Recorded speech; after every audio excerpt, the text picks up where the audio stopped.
법문 들으시는 BTN 시청자 여러분들께서 법문 잘 들으시는 인연공덕으로 모든 재앙은 소멸하고 소원은 성취해서 부처님 전에 복 많이 지으시기를 바론드립니다. 오늘은 지난 시간에 말씀드린 것처럼 금강경 4번에 관한 말씀을 드려보도록 그렇게 하겠습니다. 어렵지 않은 해석이기 때문에 우선 그 경전에 나온 해석을 일단 말씀드린 뒤에 그리고 4번에 관한 제 소견을 다음에 말씀드리는 순서로 진행하도록 하겠습니다. 금강경 4분이 바로 3분의 연장입니다. 연장이 되기 때문에 어떻게 말씀을 하시느냐면 부차라는 말을 하세요. 부차.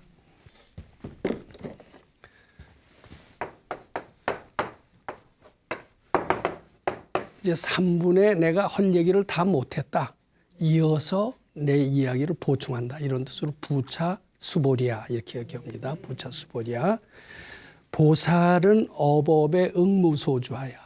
보살은 어떤 분이냐 한 것을 지난 시간에 말씀드렸습니다만은 깨친이는 깨친인데 아직은 닦을 게 좀 남아 있어요. 그래서 우리 그것을 보통 보살을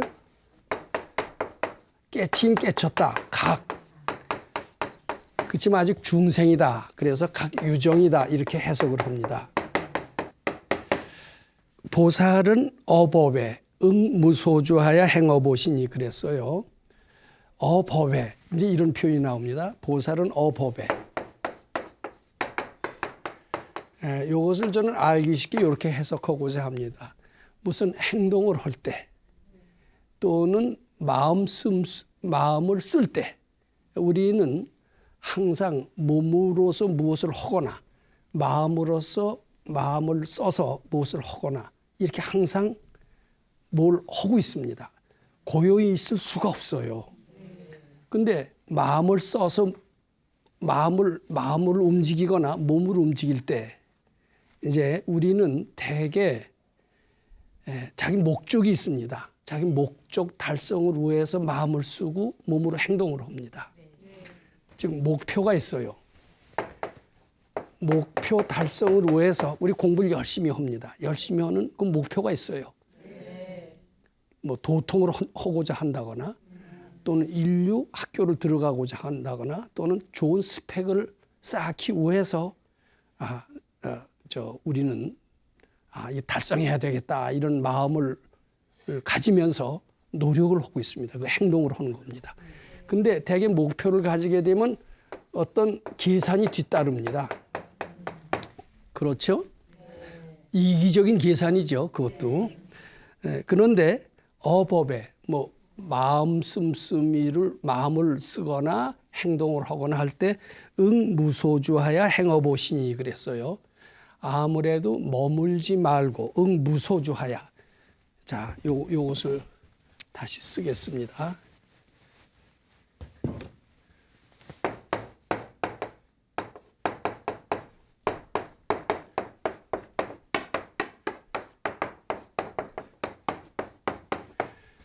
아무데도 머물지 말고 보시를 해라. 이제 보시라는 것은 베풀라는 뜻이죠. 베풀라는 뜻인데 이것은 좀 아주 좋은 일을 해라. 또는 노력을 해라. 뭐 이런 아주 상당히 포괄적인 그런 의미가 다 포함되어 있습니다. 꼭 베푼다라는 그런 특정한 일에 한정되지 않습니다. 사회생활을 해라 이런 뜻이 됩니다. 사회생활을 하는데 아무데도 머무르지 말고 보시를 해라. 사회생활을 해라. 행동을 해라. 이렇게 해석할 수가 있습니다. 이 주자를 잘 유념해서 들어봐 주시기 바랍니다. 제일 먼저 금강경 2분에 수보리존자가 질문하셨어요. 부처님께. 뭐라고 질문했냐면은 어떻게 머무르며 어떻게 그 마음을 항복받겠습니까? 이렇게 질문했습니다. 즉 응운하주며 운하 항복기심 어떻게 수도하여야 깨달음을 얻겠습니까? 이렇게 질문을 했죠. 근데 이제 금강경 3분에 어떻게 수도하는 방법을 먼저 말씀하시고 깨달음을 나중에 얘기하신 게 아니라 3분에 뭐부터 먼저 하셨어요? 깨달음을 먼저 하셨어요. 항복기심을 먼저 하셨어요.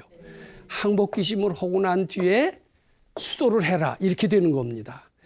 우리는 수도한 뒤에 깨치는 거로 알고 있죠. 그런데 부처님께서는 먼저 깨치고 나서 수도하라 이런 뜻으로 우리 생각과는 다르게 답변을 하시는 겁니다. 이걸 잘 알아야 됩니다. 근데 먼저 3분에 깨치는 것을 얘기를 해 주셨어요. 그럼 4분은 뭐냐 하면 응무소주하여 행하보시니 이 주가 나옵니다. 주는 깨치고 난 뒤에 어떻게 수도하느냐. 이제 말하자면 어떻게 깨치는 것을 유지하느냐. 이것을 얘기하는 겁니다. 우리 보임이라는 말을 들어본 적이 있습니다. 보임. 보임은 뭐냐면 깨친 사람들이 어떻게 그 깨침을 유지하기 위해서 하는 그런 행위를 보임이라고 합니다. 우리 이미 이제 부처인 걸 깨쳤습니다.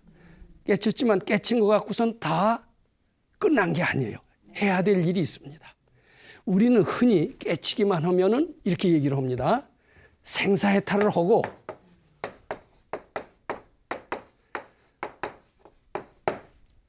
윤회에서 벗어났다 이렇게 생각을 합니다.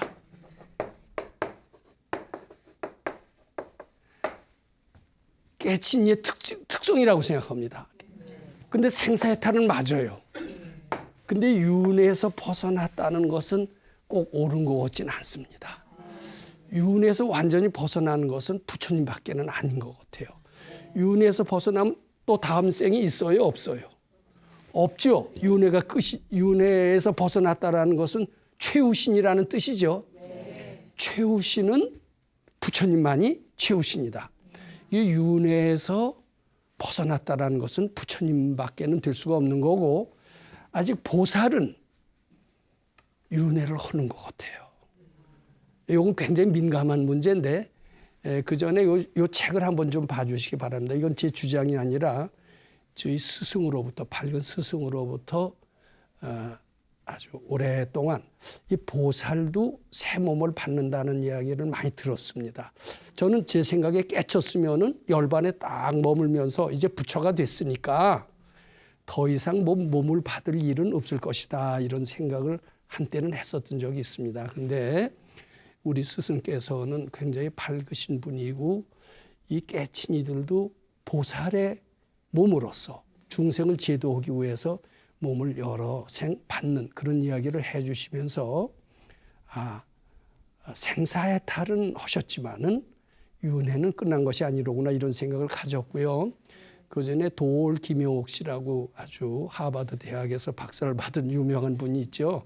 그분이 달라이라마를 만나서 말씀은 달라이라마와 도올과의 대화라는 책을 제가 읽은 적이 있습니다. 그 1, 2, 3, 4권으로 나와 있는데 3권에 제 그런 얘기가 나옵니다.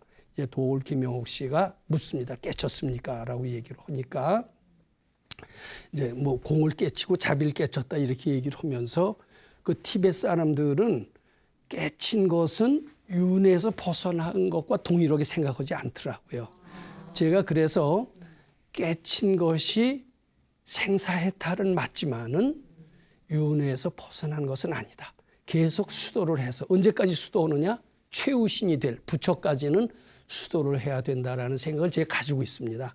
그러니까 깨쳐도 수도를 하고 계속 닦아나가다 보면 최후의 부처가 되는 거예요. 그렇게 이해하시는 것이 바람직합니다. 그러니까 우리 금강경 3분에 깨쳤어요. 깨치고 바로 최후신이 되는 게 아니에요. 닦아나가야 됩니다. 어떻게 닦아나가야 되느냐? 응무소주해서 닦아나가라. 즉 보림을 이렇게 해라. 이런 뜻이 되는 겁니다. 예, 이렇게 쭉 하다 보면 언젠가는 최후신이 얻어질 거고 그때가 바로 부처가 되는 때일 것이니라. 우리가 이렇게 일단 이해하는 것이 좋지 않겠나 이렇게 생각을 합니다. 자, 응무소주하여 행하보시니 그랬어요. 그 뒤에 소위 부주색 보시며 부주성향 미척법 보시니라. 응무소주를 해석을 하는 겁니다. 보림을 하는 방법은 응무소주인데 응무소주를 어떻게 해석을 하느냐 하면 색에 머무르지도 않고 부주 성향 미촉법에도 머무르지 않고 하는 보시, 그것이 바로 응무소주 행어보시다. 이것을 설명을 해요. 여기에 대한 이야기를 조금 이따 하고 일단 해석부터 해보겠습니다. 부주 성향 미촉법 보시니라 수보리야 보살은 응여시 보시하여 마땅히 이처럼 해야 된다라는 겁니다. 어떻게 해야 되느냐 하면 응무소주 해서 보시를 해라. 그리고 색성향 미촉법에 주하지 말고 보시를 해라. 그리고 부주어상이니 상에 머무르지 마라. 부주어상이니 아이고 약보살이 부주상 보시면 만일 보살이 상에 머무르지 않고 즉 색성향 미촉법에 머무르지 않고 보시를 한다라면은 기복덕은 불가사량이니라. 그 복은 우리가 상상을 초월할 수 없을 정도로 매우 많으니라. 이제 이렇게 얘기를 하세요. 수보리야 어이오나오. 수보리야 어떻게 생각하는가? 동방호공을 가 사량부와 하늘인데 하늘에는 동쪽 하늘만 있는 게 아니라 동서남북 다 있겠죠. 그리고 위도 있고 아래도 있죠. 동방호공을 가 사량부와 이렇게 묻습니다. 동쪽 하늘을 가히 헤아릴 수 있느냐. 그러니까 호공을 굉장히 온 우주라는 게 굉장히 우리가 상상할 수 없을 정도로 광대한 영역이죠. 동쪽만 하더라도 이미 우리 상상을 초월할 정도로 광대한 영역입니다. 그러니까 불이하니다 세존아. 헤아릴 수가 없습니다. 수보리여 남서북방 사유상하 허공을 동쪽 허공을 다 헤아릴 수 없지만은 남쪽, 서쪽, 북쪽, 위아래 다 헤아릴 수 있느냐 이렇게 물어보니까 헤아릴 수 있다고 그러겠어요? 헤아릴 수 없다고 그러겠어요? 당연히 헤아릴 수 없다 이렇게 얘기하죠. 그러니까 상상을 초월합니다. 상상할 수 없습니다. 이런 뜻입니다. 수보리야 보살의 무주상 보시복독이 수보리야 보살이 어디에 머무르지 않고 보시하는 거. 무주상 보시라는 말은 들어봤죠. 이 보시의 복이라는 게 무주상 보시의 복과 덕이라는 게 역부여시하야 불가사량이니라. 이렇게 하늘을 헤아릴 수 없듯이 굉장히 불가사량하다. 이렇게 그 공덕의 위대성을 설명하고 계세요. 그러면서 수보리야 보살은 단응여소교준이라. 수보리야 보살은 아주 확실히 얘기하시는 겁니다. 이렇게 내가 가르쳐준 대로 머물지니라. 단응여 소교주니 유추 보림을 할지니라 이런 뜻이 되는 겁니다. 자, 이제 이렇게 놓으면요, 이렇게 해석을 해놓으면 금강경 3분 지역해 놓은 것보다는 좀 알기 쉬운 것 같아요. 근데 응무소주 행어보시는 정말 어떤 것인가 실감이 잘 안 납니다. 또 무주상 보시도 대략 우리가 짐작을 해요. 티내지 않고 계산하지 않고 좋은 일을 하더라도 티내지 않고 좋은 일을 하지 않고 해라. 이런 뜻으로 대략 이해가 됩니다. 대략은 이해가 되는데 그 복덕이 불가사량이니라 여기에 대해서는 이해할 수가 없어요. 무주상 보시가 성자들이 하는 거고 보통 사람들은 다 머리 굴려가면서 계산해가면서 대가를 바래가면서 좋은 일을 하더라도 그렇게 하는 수가 많지. 그냥 무주상은 쉽지 않다. 승인들만 하는 것이다. 이렇게 생각할 수가 있습니다. 근데 그 복덕이 정말 그렇게 큰지 이거에 대해서는 우리는 이해하기도 어렵고 실감하기는 어렵습니다. 또 무주상 보시 참 뜻이 뭔지도 잘 모를 것 같아요. 근데 자 여기 그랬습니다. 응무소주하여 행어보시인데 여기 무주상 보시입니다. 이걸 구체적으로 어떻게 설명했냐면 불응주색 생심이며 색 한글로 쓰겠습니다. 색성향 미촉법 여기에 주하지 않고 하는 보시가 무주상 보시고 응무소주하야 행어보시라는 그런 뜻입니다. 자, 여기에 이 해석을 실감나기 위해서 업보라는 말을 제가 새롭게 등장시켜 보도록 하겠습니다. 자, 색, 성, 향, 미촉법. 색은 눈에 보이는 빛깔을 의미하죠. 우리가 귀로 듣는 소리를 의미하죠. 우리가 코로 맡는 냄새를 의미하죠. 자, 이거 어렵지 않게 할 수 있죠. 근데 요건 내가 보는 색이죠. 내 눈에 안 띈다면은 이건 의미가 없어요. 내가 체험하는 색성향 미초법을 얘기합니다. 내가 체험할 수 있는 것이 있고 체험할 수 없는 것이 있습니다. 무엇을 체험할 수 있으면 무엇은 체험할 수 없을까?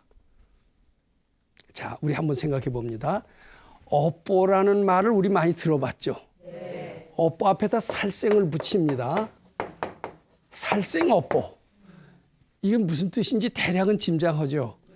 아, 저건 무슨 왼수가 만나서 내 속을 이렇게 새기나 이런 얘기 들어봤어요? 안 들어봤어요?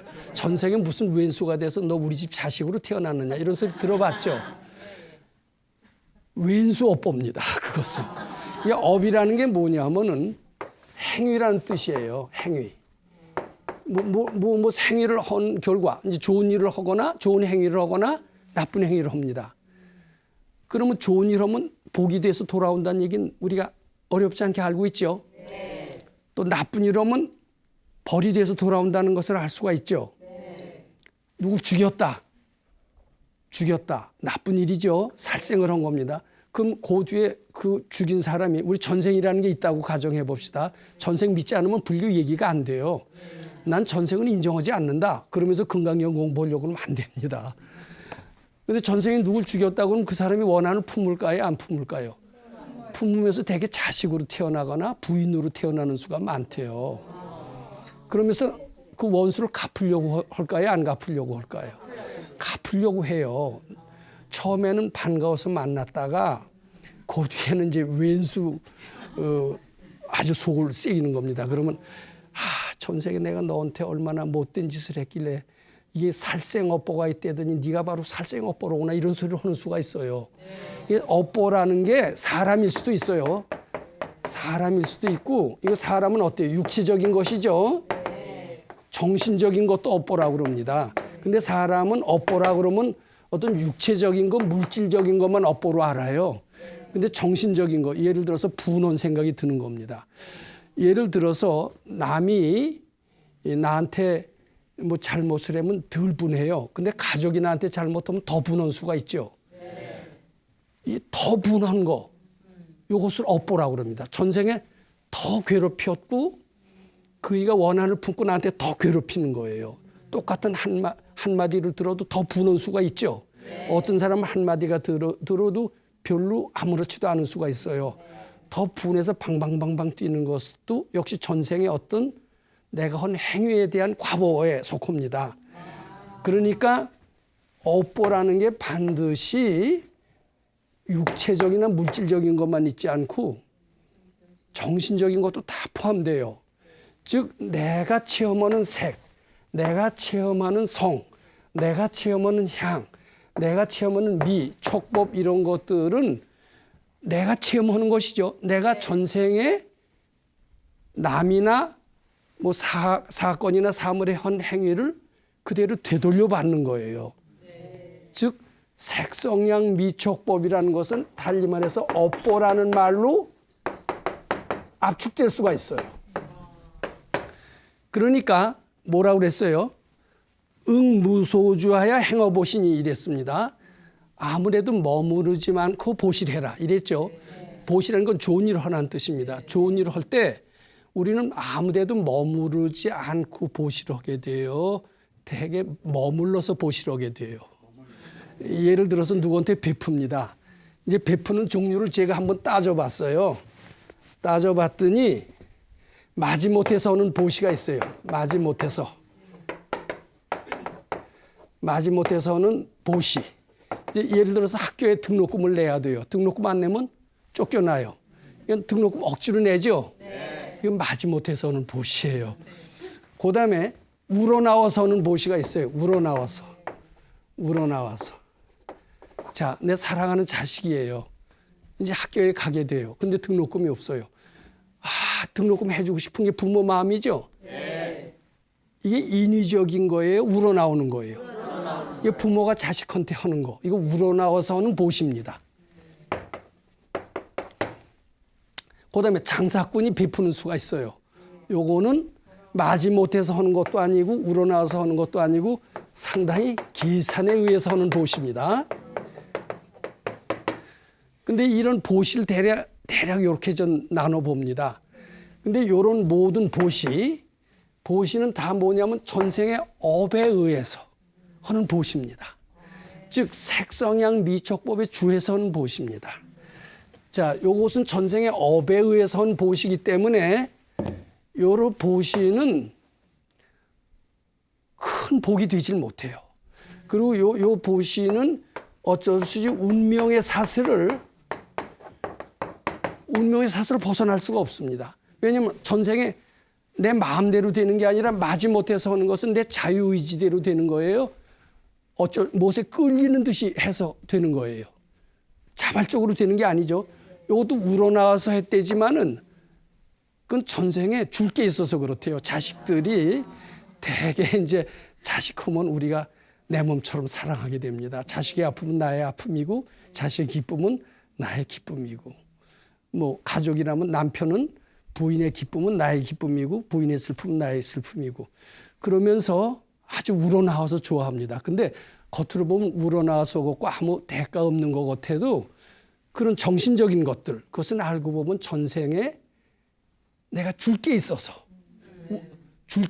주는 거예요. 근데 그게 우러나와서 주는 것처럼 비칠 뿐이지 아무 그런 업보가 아닌 것이 아니다. 이런 뜻이 됩니다. 자, 요 계산도 요렇게 투자를 해야 내가 이익이 더 많이 올 것이다. 요거 머리를 굴리는 거죠. 요 계산은 바로 어때요? 색성향 미척법에서 주에서 하는 거죠. 그것도 업보에 끌리는 보시다. 이렇게 봐야 됩니다. 그리고 운명의 사슬을 벗어날 수가 없습니다. 그런데 응무소주하야 행어보시라고 그랬어요. 자, 그것은 뭐예요? 업보의 줄에 이끌려 하는 보시가 아니에요. 보시가 아니라는 겁니다. 자, 이런 것들은 다 나의 이익을 위해서 우러나와서 됐지만 전생의 업에 이끌려서 하는 보시입니다. 즉 색성향 미척법의 주에서 하는 보시입니다. 근데 보살은 그런 업보에 이끌려서 하는 보시를 하지 말아라. 이런 뜻이 됩니다.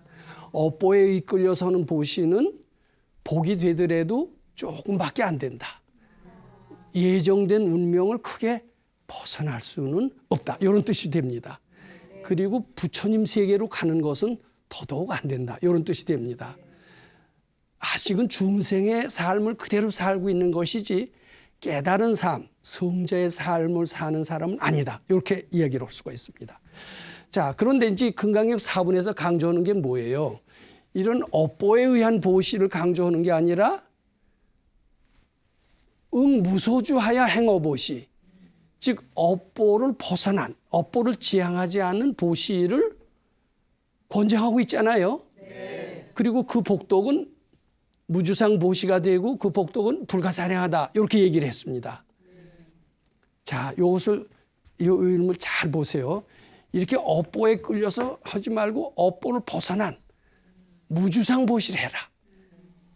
자, 무주상 보시 어떤 게 무주상 보실까? 우리는 요런 데서 벗어나서 보시 한번 해본 적이 있을까?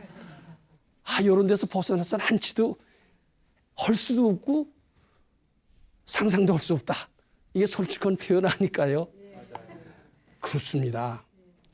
저는 한때 모범생 소리도 들었고 그리고 부모한테 꽤 효도하느라고 했고 부모한테 효도는 무주상 보시에 가깝다 이렇게 생각을 한 적도 있었습니다.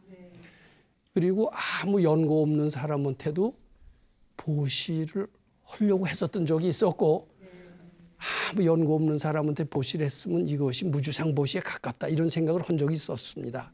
또 티내지 않고 보시하고 뭐 성경에도 그런 소리를 기독교 믿는 사람들이 그런 소리 하죠.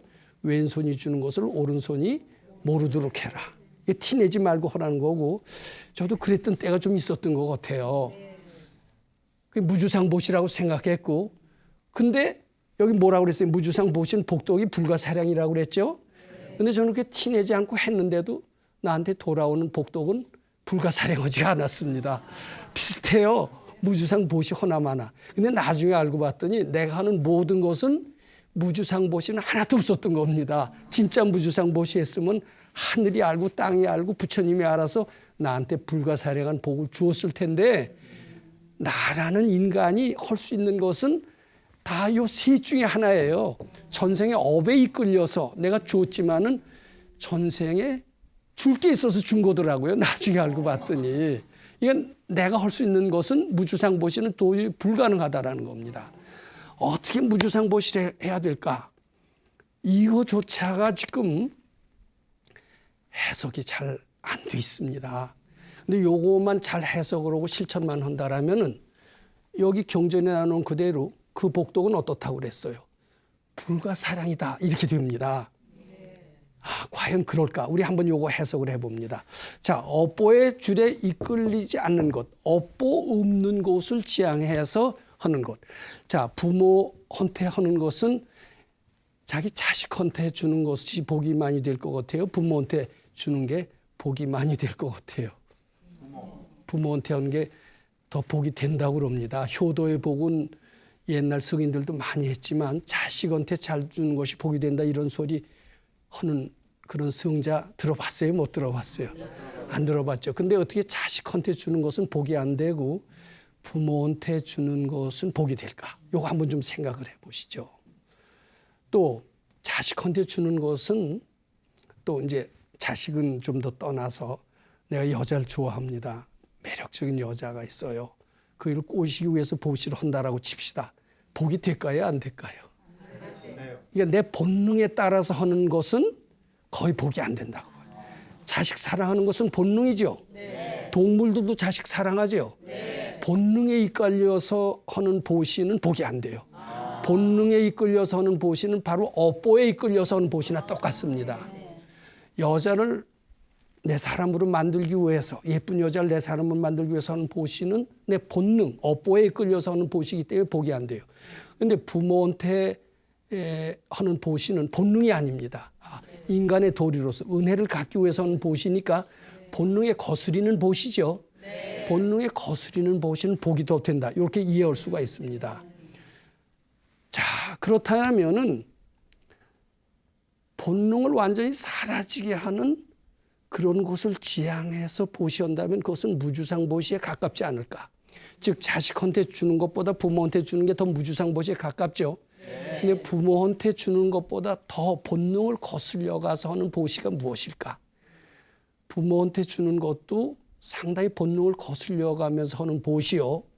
업보를 지향하지 않은 보시인데 부모한테 효도하는 것보다 더 본능에서 더 벗어나고 더 업보에서 벗어난 보시는 무엇일까? 그것을 아마 무주상 보시라고 할진된 그것이 무엇일까?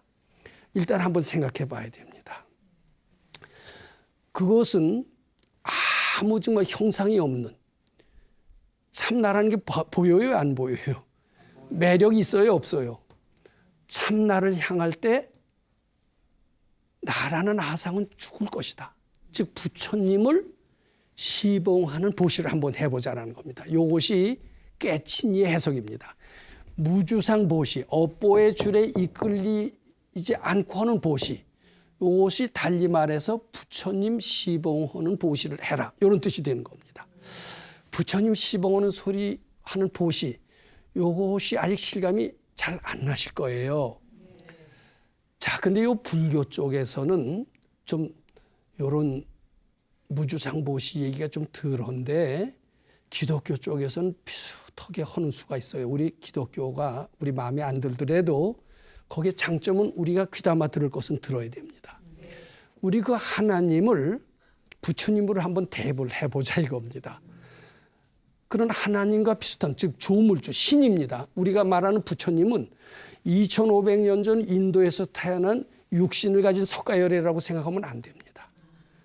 참나 보이지 않습니다. 형상이 없습니다. 매력적이지 않습니다. 어떤 감정이 거기엔 전혀 붙을 수가 없어요. 그런 일을 향한다고 할 때 나의 아상은 사라질까요? 안 사라질까요? 예를 들어서 매력적인 내 자식이 있습니다. 이 자식을 위해서 내 목숨까지 바치고 싶을 정도로 귀여운 자식이 있어요. 그 자식을 위해서 내가 피땀 흘려서 노동을 해가면서 돈을 벌어서 해외 유학 가는 데 뒷받침했다고 칩시다. 그러면은 자식은 잘 될지 몰라도 나는 성취감을 느끼죠. 성취감을 느끼면서 아상은 커질까요? 안 커질까요? 커집니다. 그것은 큰 공덕으로 연결이 안 됩니다. 그런데 자식이 아닌 아무 매력이 없어요. 절대적인 참 나를 위해서 한번 시봉하는 마음으로 열심히 노동을 하고 돈을 벌어서 돈 생기는 대로 예쁜 자식을 주지 않고 그리 향했다고 칩시다.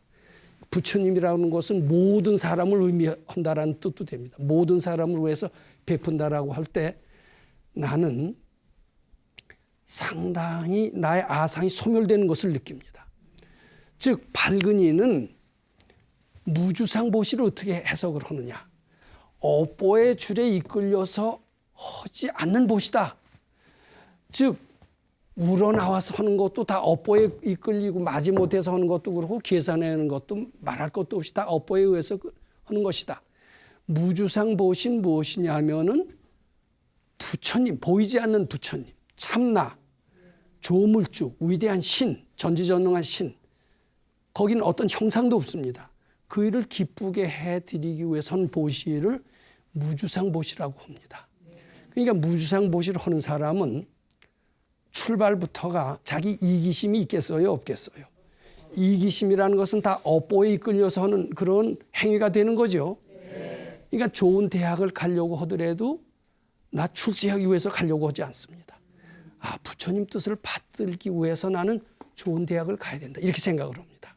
좋은 직장에 가는 것도 월급이 많고 노동시간이 적고 이래서 좋은 직장에 가려고 하지 않습니다. 부처님 기쁘게 해드리기 위해서 좋은 직장에 가려고 합니다. 부처님의 뜻을 피기 위해서 거기서 부처님이 기뻐하실 좋은 일을 하기 위해서 좋은 직장에 가려고 합니다. 그다음에 도통을 하려고 수도하는 사람이 있습니다. 자, 수도하는 사람들은 수도하는 목적이 있을까요? 없을까요? 없어요? 수도하는 사람들도 수도하는 목적이 있어요. 저는 한때 불교에 몹시 심취를 했습니다. 근데 불교에 심취하는 분들이 연부를 많이 하는 수가 있어요. 관세음보살. 저는 관세음보살한테 많이 부른 적이 있습니다. 관세음보살은 실제로 계시는 실존 인물로 생각을 했습니다. 실존 인물을 실제로 볼 수 있을 때까지 나는 한번 관세음보살을 부르겠다 이렇게 생각했던 적이 있습니다. 예전에 천여년 전에 의상대사라고 하는 훌륭한 우리나라의 승려가 있었습니다. 그이는 이제 당나라 유학을 가서 거기에서 화엄학이라고 하는 큰 화엄학의 대가인 스승을 만나서 거기서 인가를 받고 우리나라에 돌아왔습니다. 돌아와서 그 화엄경을 펼치고 화엄경의 새로운 종단을 설립했던 위대한 승려입니다. 그이는 관세음보살을 늘 불렀습니다. 그리고 관세음보살을 부르는 정도가 아니라 친결하기를 원했습니다. 관세음보살은 우리 법화경에 나옵니다. 법화경에 관세음보살에 대한 설명이 쭉 나와요. 위대한 성자입니다. 그런 분은 분명히 있을 것이다. 그분 한번 만나보자. 만날 때까지는 난 이 기도를 멈추지 않겠다. 그래서 지금 낙산사 홍련암 거기 가서 기도를 시작을 했습니다. 이건 뭐 삼국유사에 나오는 실화인지 아닌지는 모르지만 삼국유사에 적혀있는 그대로 이야기입니다. 거기서 이제 관세음보살을 계속하는 겁니다. 근데 우리 금식 기도가 좋으니까 그냥 먹을 거 먹고 잠잘 거 다 자가면서 기도하면 기도가 잘 될까요? 안 될까요? 그러니까 먹을 것도 안 먹고 잠도 안 자가면서 계속 관세음보살을 일주일을 불렀는데도 관세음보살을 전혀 볼 수가 없어요. 그래서 내 정성이 이제는 안 되나 보다. 그러면서 내 이제 죽을 때까지 여기서 안 먹고 안 자면서 관세음보살을 부르다 안 되면 나는 죽을 것이다. 이제 이런 결심을 합니다. 근데 안 나타나요. 그래서 이제 바다에 몸을 던집니다. 이제 그 삼국유사에 나온 얘기니까 그대로 탁 던지는데 던지는 순간 하늘에서 탁 자기 몸을 바다에 던지는 것을 탁 받아서 했다는 그런 얘기가 있고 이제 그 자리가 바로 홍련암이라고 전해옵니다. 그리고 관세음보살을 실제로 친견했다는 얘기가 전해옵니다.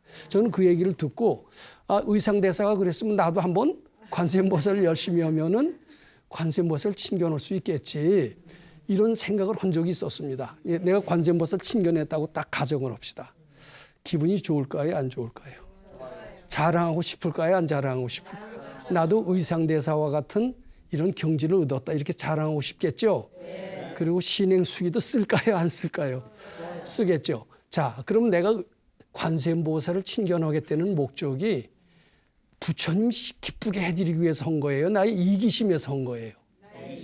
이기심에서 한 겁니다. 이기심에서 한 거니까 관세음보살 볼 수 있을까요? 없을까요? 없죠. 관세음보살 봤다라는 것은 공덕이 대단한 겁니다.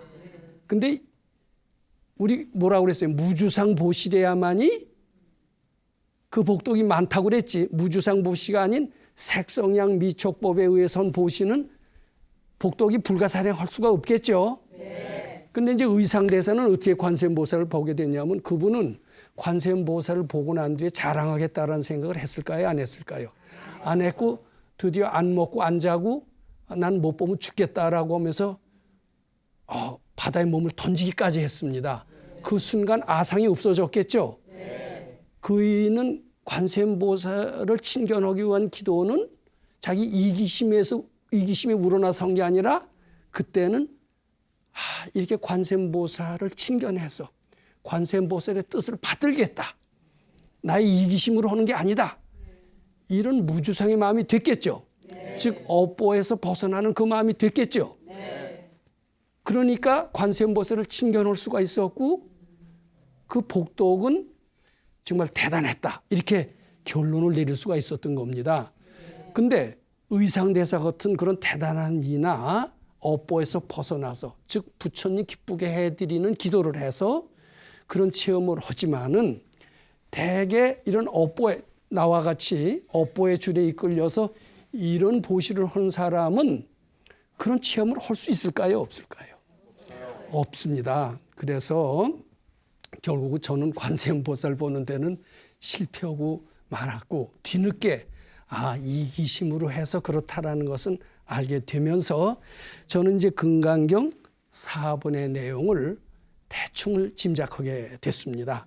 자, 우선 우리 시간이 다 되니까 이 금강경 4번의 내용을 다시 한번 정리해 보도록 합니다. 즉 금강경 4번의 내용은 무엇이냐? 부처님께서 어떻게 머물어야, 어떻게 수도해야, 어떻게 깨치겠습니까? 하는 수보리 존재의 질문에 먼저 깨친 것을 먼저 말씀하셨습니다. 그것이 금강경 3번에 말씀하셨습니다.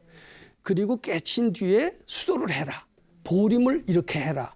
하는 것을 4번에 말씀하셨고 4번의 내용은 깨치고 난 뒤에 보림하는 방법에 대한 설명이다.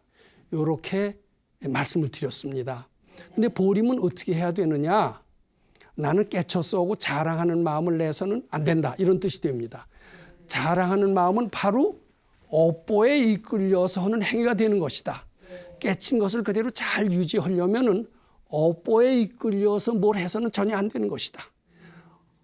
바로 무주상 보시를 하는 것만이 그 깨달음을 잘 유지해서 드디어는 밝아진 무량무변 공덕을 성취할 수 있는 것이니라. 이것이 이제 금강경 4분의 내용이 되는 겁니다. 좀 더 구체적으로는 우리도요 일상생활 보통 의상대사 같은 훌륭한 분이 아닌 보통 사람들한테서도 일상생활에서 실천 가능한 지침을 주셨어요. 자, 너희들 도통하려고 애쓰지 마라. 이런 뜻이 포함되어 있습니다. 스스로 이미 다 본래 부처님과 똑같은 부족한 존재임을 이미 알아라. 그렇게 안 뒤에 하는 행위는 어떻게 해야 되느냐?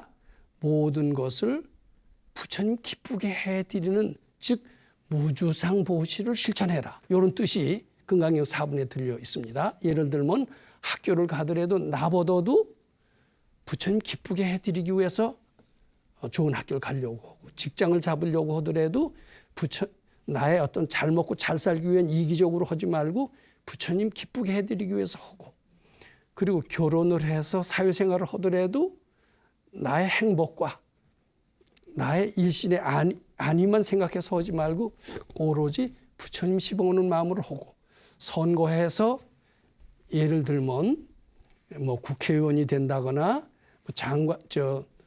시장이 된다거나 할 때도 나 출세를 위해서 하지 말고 부처님 시봉하는 마음으로 해라. 자, 이렇게 되면 세상에 싸움이 있을까요? 없을까요? 싸움이 없고 참 극락세계가 되겠죠.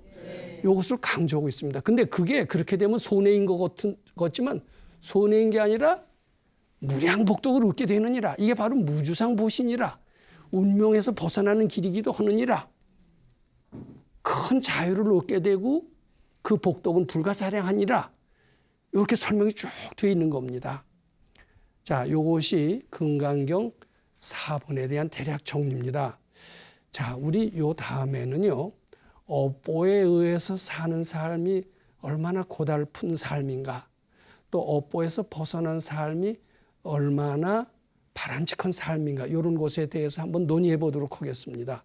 아직 내주에도 금강경 4번에 관한 이야기를 좀 더 하면서 우리는 고달픈 일상생활의 삶에서 벗어나서 부처님 세계로 한 걸음 한 걸음 더 다가가는 이런 희망찬 그런 미래를 설계하는 마음으로 다음 시간에 금강경 4번을 다시 한번 말씀드려 보도록 그렇게 하겠습니다.